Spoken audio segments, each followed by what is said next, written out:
O tema que nós vamos estar estudando nesta oportunidade, a partir de hoje, é sobre Minneapolis. E mais especificamente, os períodos marcados pelo ano de 1888 a 1957. É muito bom nós conhecermos um pouco da nossa própria história.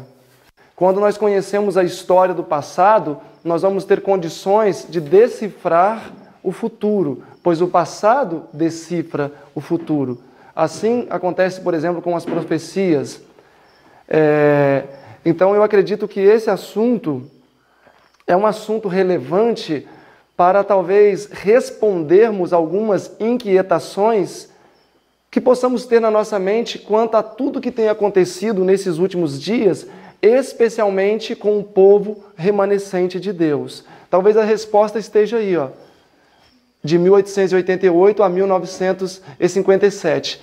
Estes 4 personagens, a irmã White, Alonzo Jones e Wagner, estão mais intimamente relacionados à data de 1888, e este outro senhor, o Andreasen, está mais relacionado à data de 1957.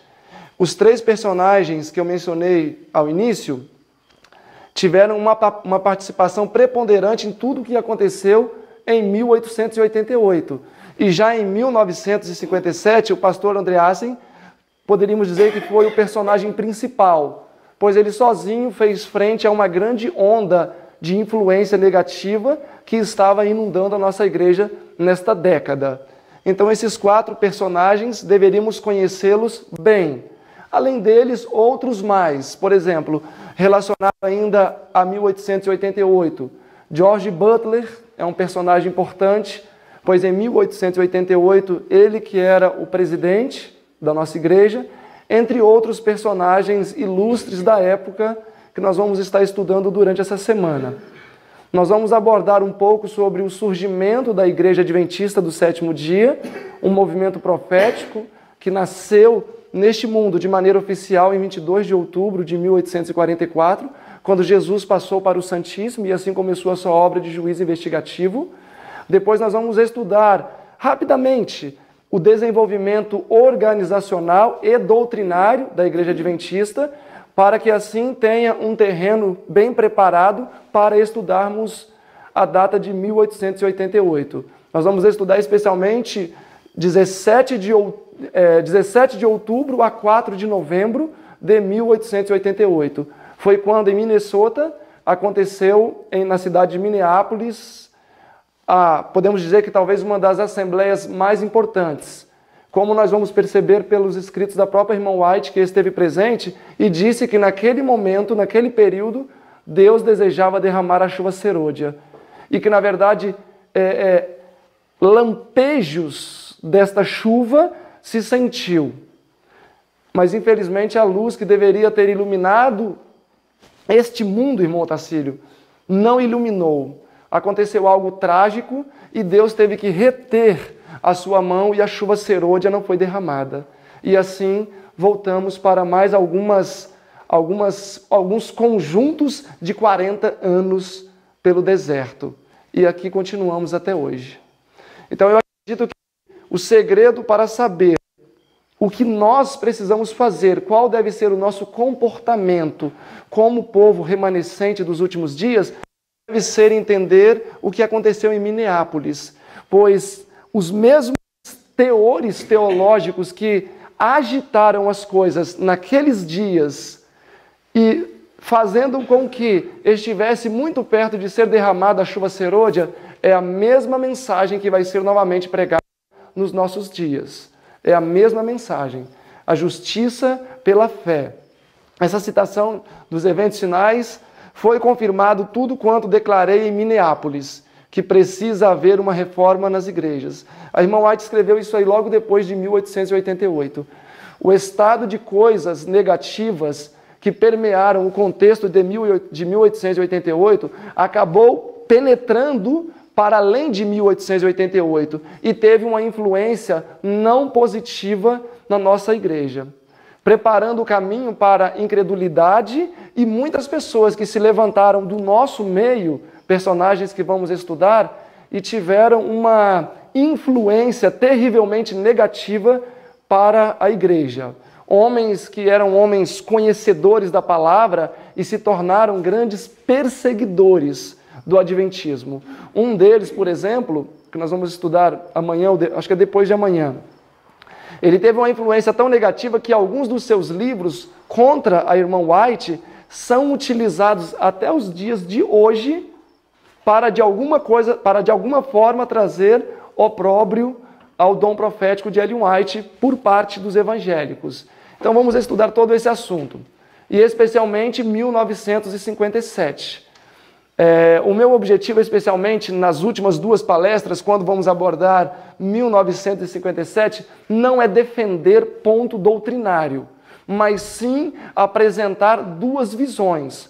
Uma visão teológica existente dentro do Adventismo até 1957, e nós vamos ler os nossos livros, o Estudo Bíblico, A Mensageira do Senhor, do pastor Herbert Douglas, o Questões sobre Doutrinas. São livros que nós publicamos, né? A Igreja Adventista publicou, e vamos ver como se ensinava alguns aspectos fundamentais teológicos antes de 57 e como essas doutrinas passaram a ser ensinadas depois de 1957. Então eu espero que seja de esclarecimento para todos. Talvez não vai ser uma coisa muito exortativa, porque quando se lida com a história, números, datas, cansa mais, né? Parece até mais matemática.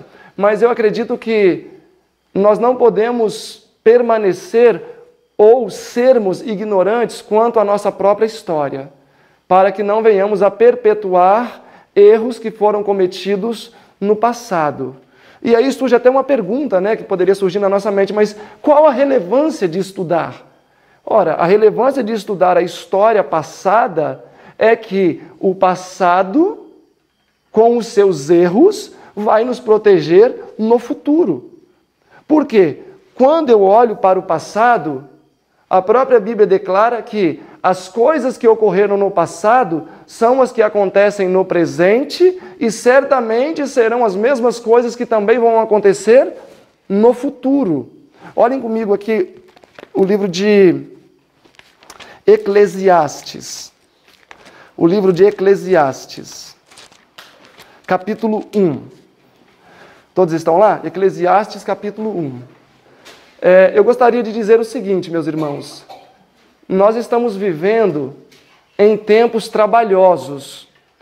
Cada oportunidade que o Senhor nos concede de estudarmos as Escrituras, devemos encarar tal momento como se fosse único e último da nossa vida. Existem muitas pessoas que, por diferentes motivos, não têm a oportunidade que nós temos de, em primeiro lugar, desfrutar de liberdade religiosa e, em segundo lugar, desfrutar de uma mente sadia. Quantas pessoas não são debilitadas mentalmente? No Rio de Janeiro eu trabalhei 2 ou 3 anos num centro de reabilitação, dando assistência às pessoas que ali iam para se tratar por uso de drogas e bebidas, etc. Era muito comum você ver pessoas jovens de 20 anos, 25 anos, 18 anos, que usaram muito crack e já não desfrutavam, não gozavam mais das suas faculdades mentais, eram débeis mentais. Às vezes eles saíam nus de dentro do alojamento. Então o Senhor nos deu a graça de termos uma mente sadia, capaz de raciocinar, capaz de entender, assimilar e reproduzir. Então eu gostaria que realmente nesses dias em que passarmos juntos aqui, o irmão Aquiles vai explanar juntamente com vocês a carta de Efésios, a Célia vai ter um tema também especial para vocês, a irmã Isabel. Vamos aproveitar ao máximo, para que realmente venhamos a sair daqui com a bênção proposta para cada um. E outro detalhe é que as Escrituras não é um livro de ficção, onde estão coisas que podem acontecer ou não. As Escrituras expressam uma verdade sólida e precisa. Então, quando aqui em Eclesiastes capítulo 1, no verso 9 diz: o que foi, isto é o que há de ser, e o que se fez, isso se fará, de modo que não há nada novo debaixo do sol. É porque realmente as coisas do passado vão ser reproduzidas no nosso presente e também no futuro. Olhem o capítulo 3 de Eclesiastes, vai repetir a mesma ideia, versículo 15. O que é presente já foi passado, e o que há de ser também já foi. E Deus pede conta do que já passou. Então esses versículos estão simplesmente dizendo que não há nada de novo acontecendo debaixo do sol. As circunstâncias e os fatos podem mudar, mas pelo fato de a natureza humana continuar a mesma, Deus tem uma certeza que os mesmos fatos do passado sempre vão estar se repetindo.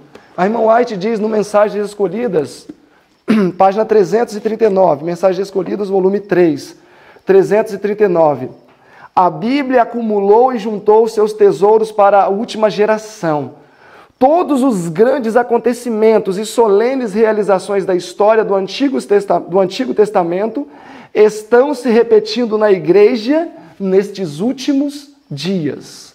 Então não há nada de novo. O que foi é o que há de ser e é o que acontece hoje. Olhem 1 aos Coríntios também comigo. 1 aos Coríntios, capítulo 10. Capítulo 10 de 1 aos Coríntios, versículo 6, diz assim: e estas coisas foram-nos feitas em figura. Quando você vê o contexto, vai falar sobre os 40 anos de peregrinação lá no deserto, com todos os eventos drásticos que aconteceram, para que não cobicemos as coisas más como eles cobiçaram. Versículo 11 repete a mesma ideia. Ora, todas estas coisas, todas as coisas que aconteceram com o antigo Israel, lhe sobrevieram como uma figura, como um exemplo, como uma ilustração, e estão escritas para aviso nosso, para quem já são chegados os fins dos séculos. Quem é que está vivendo nos fins dos séculos? Somos nós. Então toda a história do povo de Deus, registrada nas Escrituras Sagradas, também registrada no Espírito de Profecia, tem uma única finalidade: advertir-nos quanto ao futuro, através do passado. Então, quando eu leio a história de Israel no passado, eu devo esperar que isso vai acontecer a qualquer momento na nossa experiência atual, não só individual, mas também corporativa.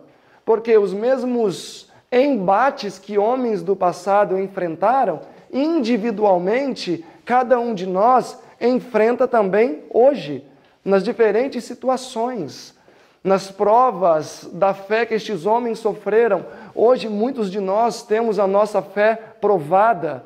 Homens do passado perderam entes queridos, hoje também perdemos entes queridos. Então a história do passado é um consolo, uma advertência, uma orientação muito especial para nós que vivemos nos últimos dias.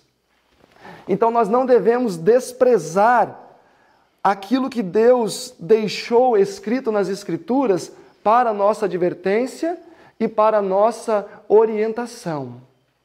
Outro detalhe que eu gostaria ainda de salientar com vocês aqui é que o Senhor sempre tem uma mensagem especial para o seu povo.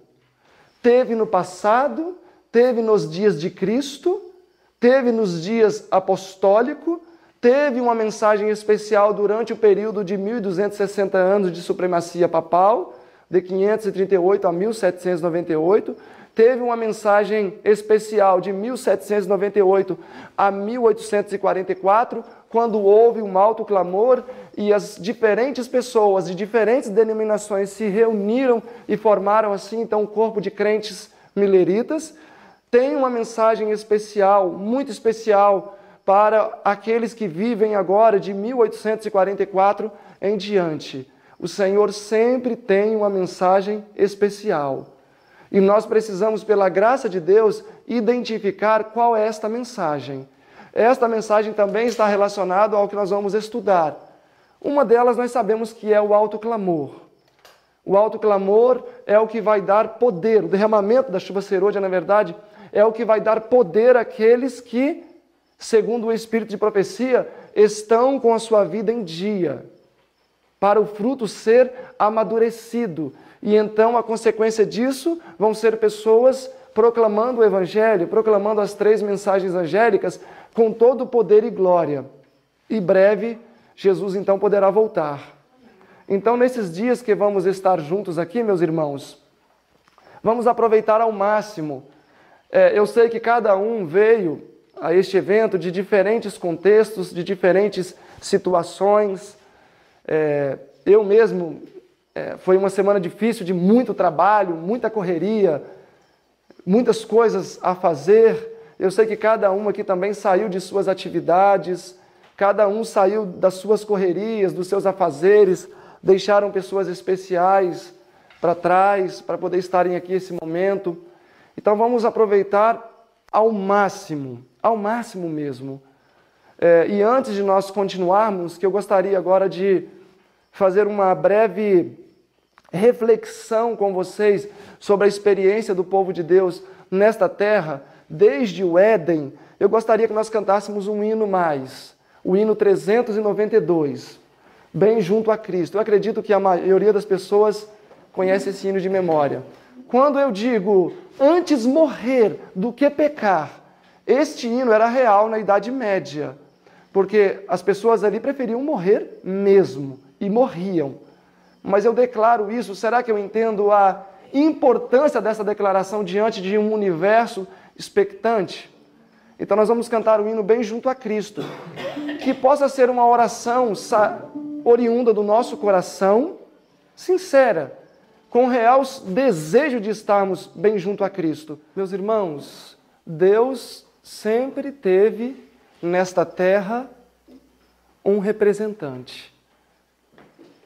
O livro Testemunhos Seletos, volume 2, na página 155, a irmã White diz assim: Deus separou Israel para que fosse a luz dos gentios, para que Israel pudesse iluminar os homens que estavam em trevas.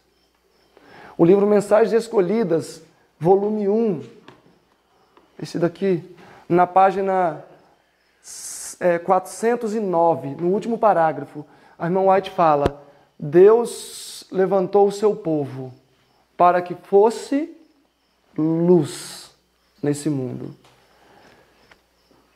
O propósito de Deus para a sua igreja nesta terra é que ela sempre fosse luz em um mundo envolto em trevas. Em Mateus 5, verso 15, Jesus disse: Vós sois a luz do mundo. O que se faz com uma lamparina que não tem mais azeite, que não tem chama? Ela não serve para nada. Ela não serve para atender o propósito para o qual ela foi direcionada. É por isso que Jesus, quando se apresenta às 7 igrejas, lá do Apocalipse 2, verso 1, Jesus é apresentado estando diante do candeeiro de ouro, mostrando assim para nós, em aspectos proféticos, que Deus ainda continua com o seu desejo, depois, já nos períodos da dispensação cristã, que a igreja seja luz. Foi assim desde o início. Quando Adão e Eva transgrediram a lei de Deus e foram convidados a se retirar do jardim do Éden, Deus pretendia trabalhar através de Abel.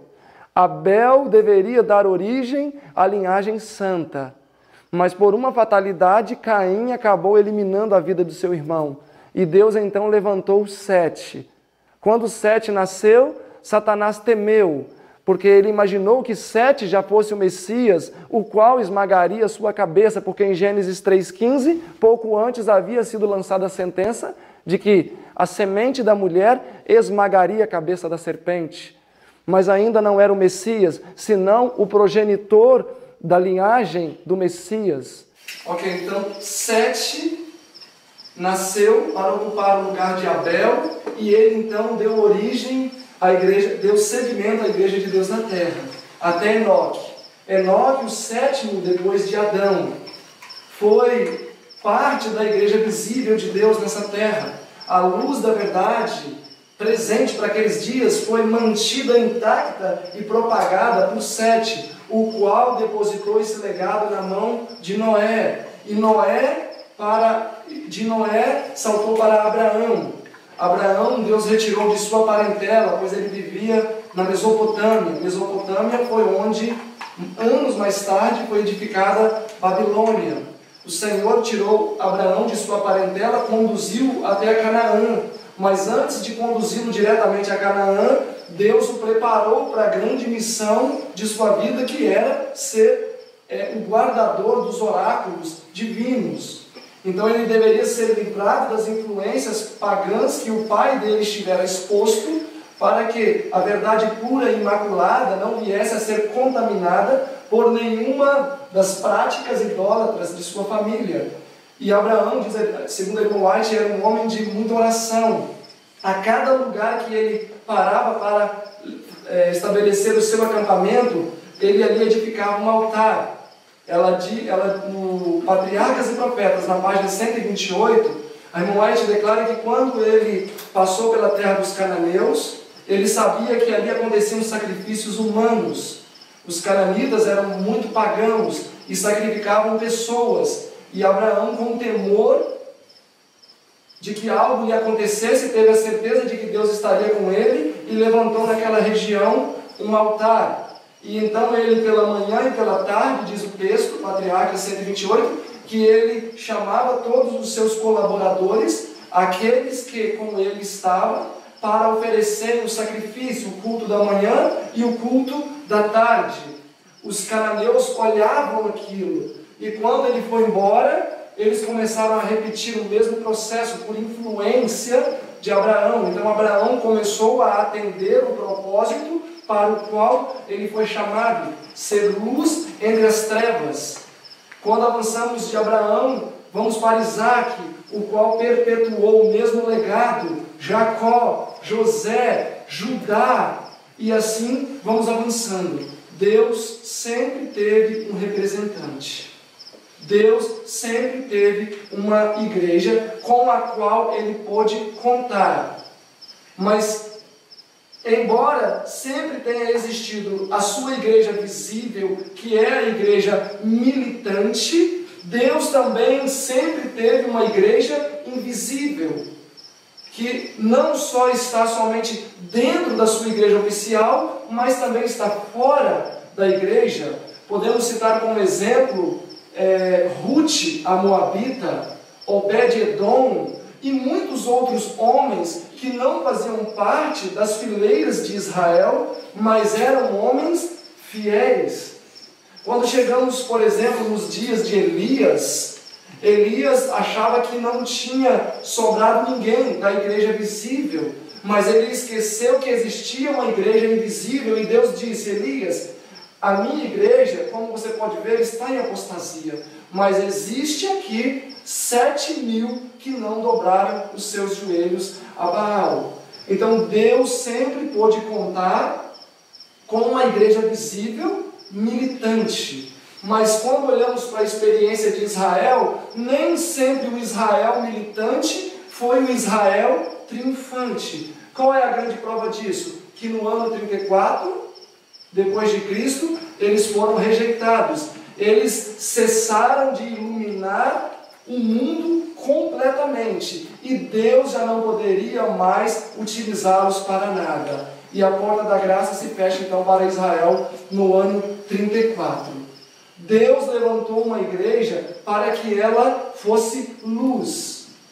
Israel foi, por um período, plenamente luz. Israel, por um período, atendeu na plenitude o propósito para o qual eles foram chamados. Segundo o livro Testemunhos Celestes, volume 2, na página 155. Porque a irmã White, ela comenta no Profetas e Reis, na página 32, o seguinte. Ela diz: durante o reinado de Salomão, Deus, na verdade, esqueci de um detalhe.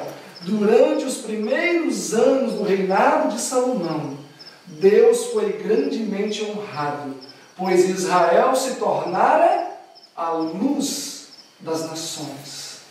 Então, naquele momento, Israel alcançou o seu objetivo, que era ser luz entre as nações. E nós temos até um relato de 1 Reis, capítulo 10, onde a rainha de Sabá saiu de sua terra e veio até a terra de Salomão, até Jerusalém, para conhecer este povo formidável. E foi um grande alto clamor, porque se nós olharmos no capítulo 10 de 1 Reis, 24 diz: e nos dias de Salomão, toda a terra buscava a face de Salomão para ouvir da sabedoria de Deus, para ouvir sobre o que Deus tinha a lhes comunicar. Neste período, Israel atendeu o propósito para o qual ele foi chamado. Nos dias de Salomão houve um alto clamor, de maneira que a verdade pura, imaculada e simples alcançou os mais profundos rincões da terra. Não houve uma pessoa que não tenha ouvido falar da grandeza de Israel nesse período. Eles foram luz. Meus irmãos, como igreja de Deus, nós temos a finalidade de ser luz. Nós precisamos ter isso como o nosso objetivo.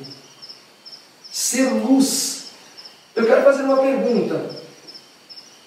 Comumente usamos a luz para quê? Para banir as trevas, não é? A luz não é utilizada para banir as trevas. Notem que as trevas não podem subsistir diante da luz.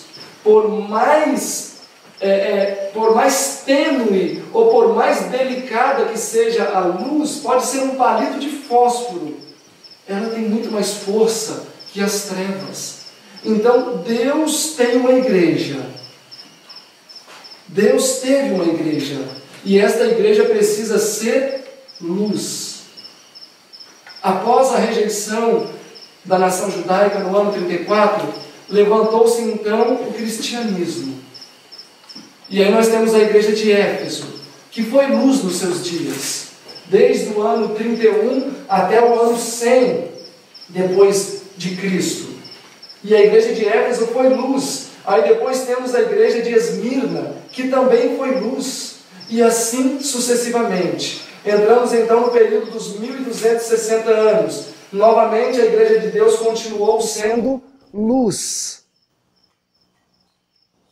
Mas quando nós chegamos, por exemplo, no período de Tiatira, o que aconteceu com a igreja apostólica? Apostatou. Se tornou a igreja católica. Deus fez o que então? Levantou a reforma protestante para que ela fosse luz. De maneira que Deus sempre tem luzes neste mundo. E quando um cristão perde a capacidade de iluminar as trevas, ele perde também a sua utilidade. Ele vai ocupar uma vaga inutilmente, desnecessariamente. Ele já não vai atender o propósito para o qual ele foi chamado. Avançando no raciocínio, eu quero dizer o seguinte: ser luz é viver em contraste. Ser luz é viver em contraste. É desta maneira que nós pregamos como luz, sendo contraste. Como assim, sendo contraste? Jesus disse assim: eis que vem o príncipe deste mundo, e eu não tenho nada com ele. Não tenho nada, nada, nada, nada, nada. Pregar em contraste, que é o mesmo que ser luz, é quando a nossa vida não corresponde em nada com a vida e obra daqueles que não professam o que nós professamos. Se aquilo que eu como é o mesmo que as pessoas aí fora estão comendo, isso quer dizer que eu não estou fazendo contraste, eu não estou contrastando. Se aquilo que eu me visto é o mesmo que as pessoas aí fora estão se vestindo, eu não estou fazendo contraste, eu não estou contrastando, eu não estou iluminando as trevas. A maneira em que eu me comporto, ou que eu trato a minha esposa, ou o meu esposo, o meu filho, o meu vizinho, se não for diferente da maneira que as pessoas procedem, isto quer dizer que eu não estou vivendo em contraste. Eu não estou vivendo em contraste. No início da minha conversão, o Edmar sabe muito bem, e na época eu era bem forte, eu andava só sem camisa, né, umas bermudas assim curtas e sem camisa. E eu me lembro que ele começou os estudos e tudo mais, e já nos primeiros dias eu fui à cidade um dia. Isso muito no início, assim. E eu fui sem camisa.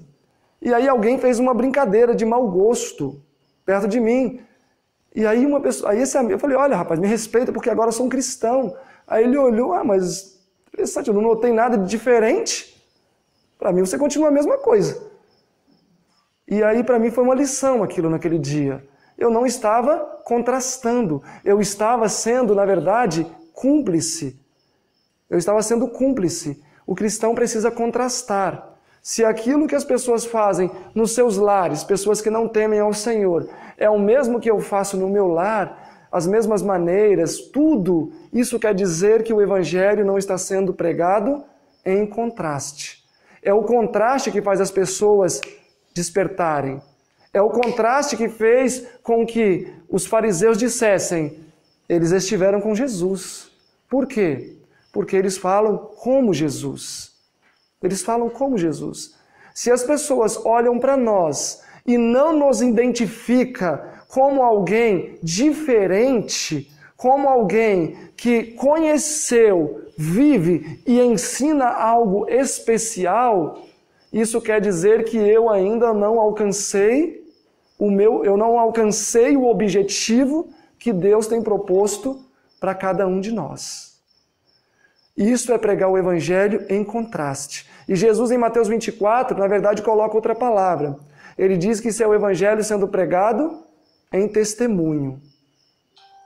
É muito comum você perceber que uma pessoa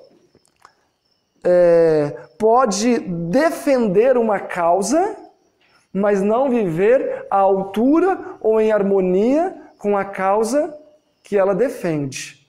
Eu sempre conto uma história para ilustrar esse ponto. Uma vez eu fui a uma igreja e aí tinha um rapaz pregando sobre família, um sermão maravilhoso. Eu sentei no segundo banco e tinha duas jovens senhoras no banco à frente. E o rapaz lá pregando, era sobre família, o tema. E ele falou, irmãos, agora eu vou falar para os homens, o homem tem que ajudar em casa. O homem, se ele vê o prato sujo, ele lava o prato. Se o banheiro está sujo, ele lava o banheiro, a vassoura para poder limpar a casa. Tomar conta das crianças, ajudar a passar uma roupa, dobrar, manter a casa organizada. E falou inúmeras coisas muito positivas. E aí essas duas jovens senhoritas começaram a cochichar. E aí, né, eu sou curioso, eu parei para ouvir o que elas estavam falando. Me pareceu mais interessante. E aí uma delas eu descobri logo que era a esposa do pregador. E aí eu escutei naquele momento a frase que eu queria escutar. Se ele fosse a metade disso que ele fala em casa, eu seria a mulher mais feliz do mundo. Esse moço pregava ou representava uma obra em que ele não vivia em harmonia ou de acordo com o padrão daquilo que ele dizia. Ele não pregava em contraste, ele não vivia em contraste. Se a nossa vida não for uma vida de contraste, se não for uma vida que faz frente às trevas, naturalmente nós vamos ser identificados com as mesmas. E aí nós vamos perder a nossa utilidade. É por isso que o cristão precisa ser distinto. O cristão precisa ser diferente, não superior a ninguém. Na verdade, ele deve ser inferior, ele deve ser servo, mas ele precisa ser distinto em todos os aspectos da vida. No livro, eu não vou entrar em questão de futebol, obviamente, mas só para ilustrar o que a gente está dizendo. No livro Mensagens aos Jovens, a irmã White fala assim, eu não me recordo da página também, ela diz assim, um verdadeiro cristão jamais será encontrado em um campo de futebol, onde os ânimos são alterados e são suscitados emoções desnecessárias. Ela diz que não vai encontrar um cristão naquele lugar. Mas pode ser que haja um cristão que seja um cristão e que está jogando e Deus o aceita, pode existir. Aquele que talvez não tem luz. Aquele que não tem luz. Mas aquele que entende que nós devemos ser contraste, aquele que entende que a nossa vida precisa iluminar as trevas, precisa sempre se indagar. Eu estou banindo as trevas ou sendo por ela absorvido? Porque se nós começarmos a ser engolidos pelas trevas, por que Deus vai nos utilizar? Vamos perder a utilidade. Quando Israel perdeu a sua utilidade, porque mataram até o próprio Cristo, rejeitaram abertamente o Messias, rejeitaram abertamente a mensagem apostólica, Deus também os rejeitou, porque já não haveria mais necessidade tê-los como seu representante.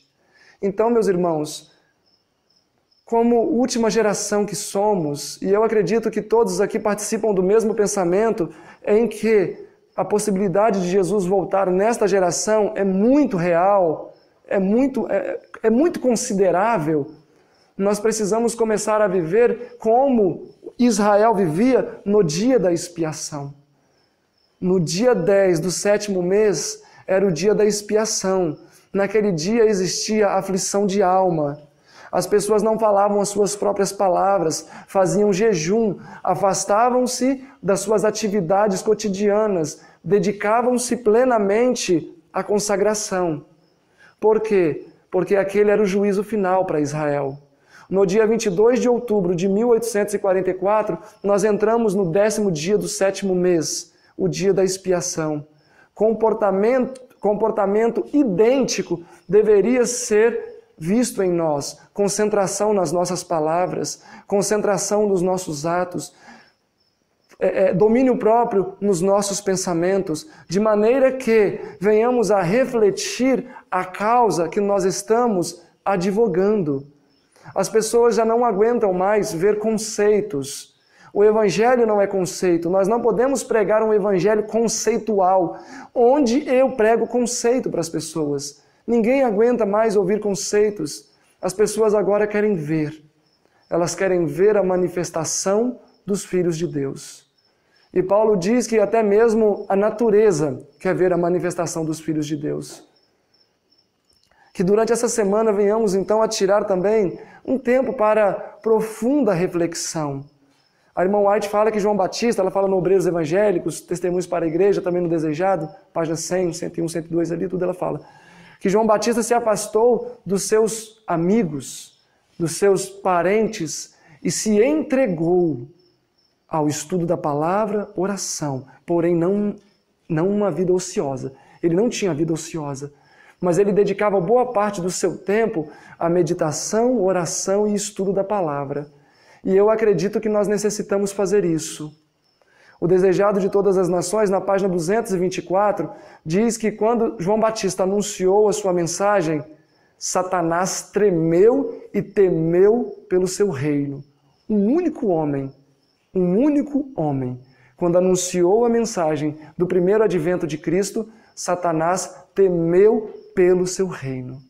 E no livro Testemunhos para a Igreja, volume 1, na página 321, a irmã White fala: a nossa mensagem precisa ser mais forte do que foi a mensagem de João Batista. E a mensagem de João Batista tremeu o inferno. Hoje a nossa não deveria tremer. Deveria trazê-lo à ruína. Mas para ter obra semelhante à de João Batista, precisamos ter proporcional dedicação em todos os aspectos. João Batista tinha uma vida simples, abnegada, devota aos pés de Cristo. E é momento de nós alcançarmos isso. Vamos aproveitar essa semana em que, pelo menos eu acho que quase todos os que estão aqui não vão ter responsabilidade com a cozinha, especialmente as mulheres. Eu me identifico muito com a rotina das mulheres, porque cozinha não cessa a atividade. Então vocês vão ter um privilégio grande de, durante essa semana, não terem que se preocupar com lavar louça, preparar de jejum, lavar pano de prato, enfim, limpar casa. Vai ser uma semana especial. Vai ser uma semana especial. Então vamos nos dedicar a estudar o nosso coração, perscrutar o mais íntimo da nossa vida, para que verdadeiramente, quando sairmos daqui, e é claro que isso envolve todos nós, porque para mim vai ser uma semana de retiro também, que eu estou vindo de uma correria grande, para que realmente nós possamos sair com um espírito diferente. Sair como João Batista, de maneira que as pessoas olhem e divisem algo diferente em nós. Alcancemos a habilidade de João Batista. Irmão White fala que ele até sentia quando Satanás estava se aproximando, de tão aguda que era a sua percepção. Desejado 101, ela diz que quando Satanás se aproximava, ele sentia que Satanás estava se aproximando. Jamais ele se compactuava porque ele sentia a presença do inimigo. Vamos buscar em Deus alcançar isso. Fizemos uma declaração pública de que queremos estar bem junto a Cristo. Que isso possa ser real nessa semana, para que possamos assim dar um espetáculo para o universo. Amém?